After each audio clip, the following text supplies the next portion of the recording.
ابن عباس فرمایي چې پیغمبر علیه الصلاۃ والسلام مبارک با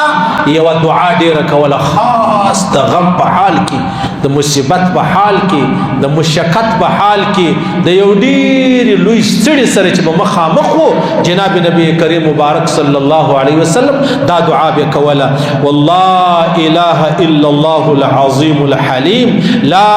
اله الا الله رب السماوات والارض ورب العرش العظیم. دا دعا به پیغمبر علیه السلام کوله او د سخت مشقت، د سخت مصیبت، د سخت غم، د لوړ غم، د لوړ مصیبت په وخت کې دغه دعا ویل دا ډیره ضروری ده. صحیح سلو الک توای ما بیا که په موبایل کې دا بیان راځي هغه پر سکرین باندې دغه دعا ورکي. دا دعا چې دی هغه زده کوي عزیزانو چې پیغمبر علیه السلام مبارک کوله نو ما ته بیا څنګه خبره ده موږ پر کوم روان یو. پیغمبر علیه السلام مبارک خو د غمره حوصله درلوده، د غمره صبر هم درلودي، د غمره حلم هم درلودي، بیا هم پیغمبر علیه السلام دا دعا کوله ما او تا نه حوصله لرو، نه صبر لرو، نه حلم لرو، داغه باوجود دا خبرې موږ نظر اندازه کړې دي. نو عبد الله ابن عباس فرمایي چې پر پیغمبر علیه الصلاۃ والسلام به یو ډیر لوی سخت رااله دا دعا کوله چې لا اله الا الله العظیم الحلیم لا اله الا الله رب السماوات والارض ورب العرش العظیم. دا دعا به پیغمبر علیه السلام کوله او ما او تا به هم دغه دعا کوو.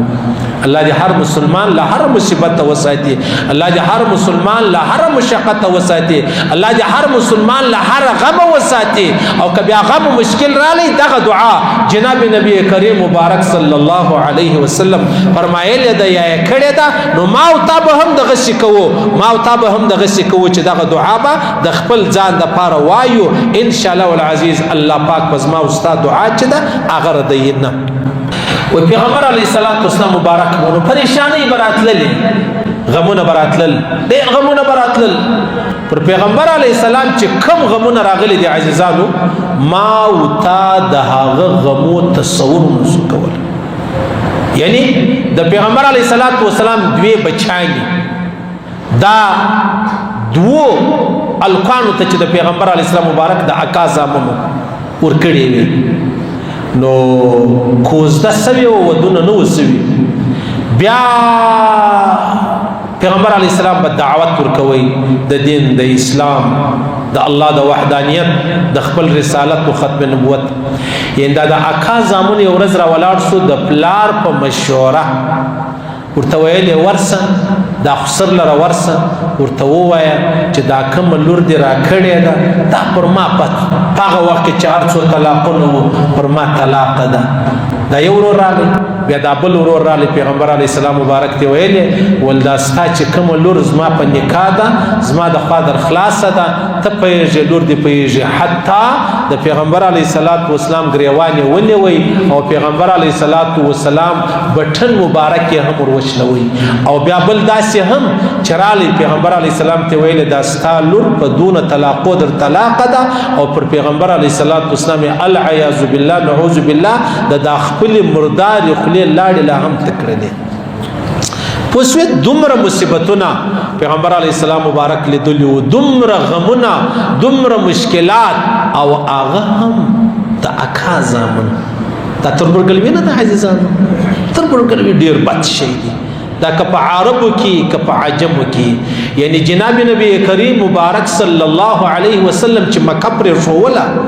دا خپل د پلارو د نیکه وطن یې پرې ښووی په هغه کې یوه لویه بنیادي وجه دا هم وه چې دا خپل نږدې قریبان چې هغه که اکاګانو که د اکا زامنو که تربرونه وو هغو پیغمبر علیه الصلاۃ والسلام په ارامه نه پرې ښووی و ارام یې ته نه پرې ښووی. هغه ځان ته خبره ده چې د حضرت علي کرم الله وجهه بابا د پیغمبر علیه السلام ډېر لوړ خدمت وکړي نو پیغمبر علیه الصلاۃ والسلام به هم کله کله د لوړ غم سره مخامخ کېدی. یو لوی مشکل به ورباندې راتلی، لویه د غم ورځ به راتلله. نو دا کښتۍ خبره ده عزیزان، په دې خبره سر خلاصېږي. دا کښتۍ خبره ده چې یو سړی راځي بیا دا خپل سر تر غاړه نیسي او بیا نعوذ بالله استغفر الله د خپل مردار خله مردار لاړ هم پیغمبر علیه الصلاۃ والسلام ته ورځي او تر گریوان هم نشي او بټن مرشلي او بیا د لور په طلاق ور طلاقې تاسو څه فکر دی یو سړی داس غملې سي تصور یې کولای سي دا ټول دنیا بیلې د ټول دنیا عزت بیلې خود دې سړی مخنیوي کوي علاج نه سي پیغمبر علیه الصلاۃ والسلام مبارک ډیر زړه یې مات شو بیا خالد الله په دربار کې وب دعا وکړه چې الله پاک دې په خپل حیوانانو کې او حیوان در باندې مسلط کې بیا هغه و چې بیا یې وزمري و اغرالی دغه ځوان چې پیغمبر علیه السلام مبارک دې بد ویلی و بچي ورته طلاق کړی ولا بیا د بی کړی و ګستاخی کړی ولا او پلار پر بیرې دی چې دا بزرګ سړی دی بد دعا ورته کړی دا بد دعا الله خامخا قبلې وي په سفر تللی و ټول یو ځای بدسو د خپل بچي خاص د خلکو په مابین کې د قافلې په مابین کې بدکې وای بیا یو حیوان را یا زمری یا سرمش یا بل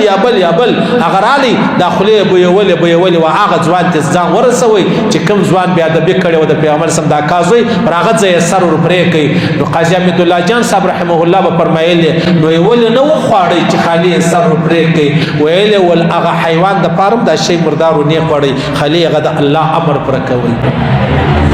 صحیح سو تم رستړي پر چار راغلي وي دا پر جناب نبی کریم مبارک صلی الله علیه وسلم